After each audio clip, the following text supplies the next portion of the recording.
अस्सलाम वालेकुम, डॉक्टर महीना खान आपके साथ हैं। आज की वीडियो में हम बात करेंगे कि कौन से ऐसे फैक्टर्स हैं या कौन सी ऐसी चीज़ें हैं जो एलडीएल के लेवल्स को ब्लड में बढ़ाती हैं। ठीक है, एलडीएल मतलब बैड कोलेस्ट्रॉल या लो डेंसिटी लिपोप्रोटीन कोलेस्ट्रॉल की बात हो रही है। इसके साथ ही मैं आपको बताऊंगी कि कोलेस्ट्रॉल की वजह से कैसे खून के बहाव में रुकावट बनती है और थ्रोम्बोसिस या हम आसान अल्फाज में कहें कि कैसे रगों में खून जम जाता है।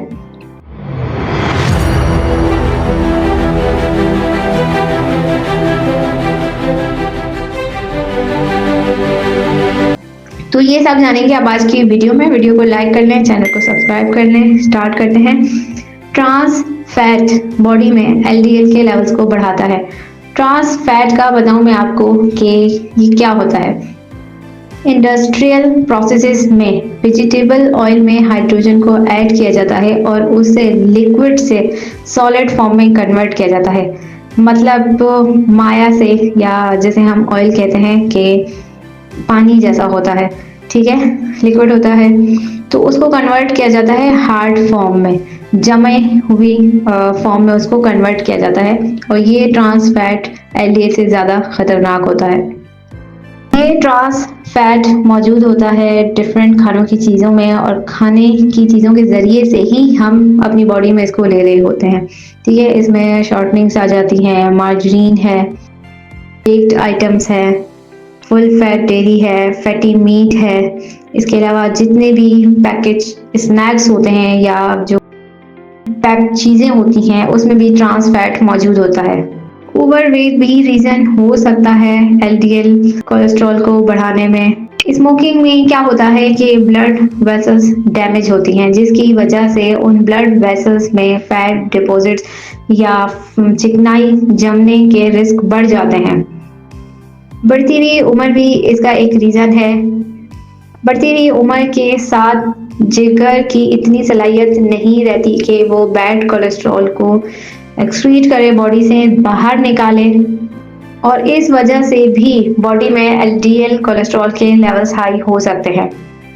कुछ मेडिकेशंस भी ऐसी हैं जो बॉडी में एलडीएल के लेवल्स को बढ़ा सकती हैं। ठीक है, होता क्या है कि फैट मेटाबॉलिज्म में इंटरफेयर करती हैं ऐसी मेडिसिन, चिकनाई का जो टूट फूट का अमल है उसमें मुदाखलत करती हैं, जिसकी वजह से एलडीएल या बैड कोलेस्ट्रॉल के लेवल्स ब्लड में ज़्यादा हो सकते हैं। इसमें नॉर्मली एचआईवी की मेडिसिन आ जाती हैं, स्टेरॉइड्स या बर्थ कंट्रोल पिल्स, ये सारी मेडिकेशंस एलडीएल के लेवल्स को बढ़ा सकती है। शुगर के मरीज या वो मरीज जिनको गुर्दों की कोई बीमारी है, ठीक है, एचआईवी के मरीज, ये मरीज भी रिस्क पर हो सकते हैं कि उनको कोलेस्ट्रॉल हो जाए, या सिंपली हम ये कह सकते हैं कि उनके एलडीएल के लेवल्स रेज हो सकते हैं और यही एक रीज़न बन सकता है कि उन्हें कोलेस्ट्रॉल हो जाए।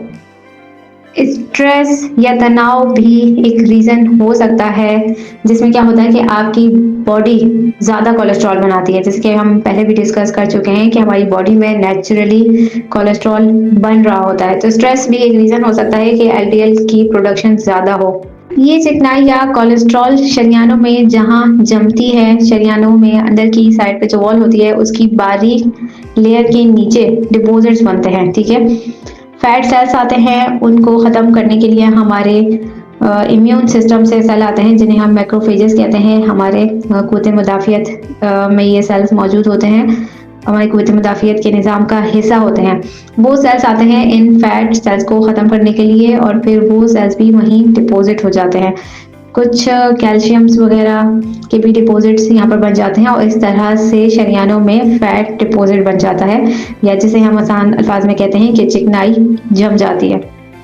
इसकी वजह से कुछ डैमेज भी होता है रगों में। अब इस डैमेज को हील करने के लिए या इसे सही करने के लिए बॉडी क्या करती है कि एक लेयर बनाती है, जैसे कि जख्म के ऊपर एक हार्ड सी लेयर बन जाती है। ठीक है, वेसल्स की इलास्टिसिटी वैसी नहीं रहती है, उनमें वैसे खिंचाव नहीं रहता है, सख्ती आ जाती है उनमें, और यही चीज़ रीज़न बनती है कि वहाँ पर खून भी जम सकता है और इस तरह से खून के बहाव में रुकावट आती है।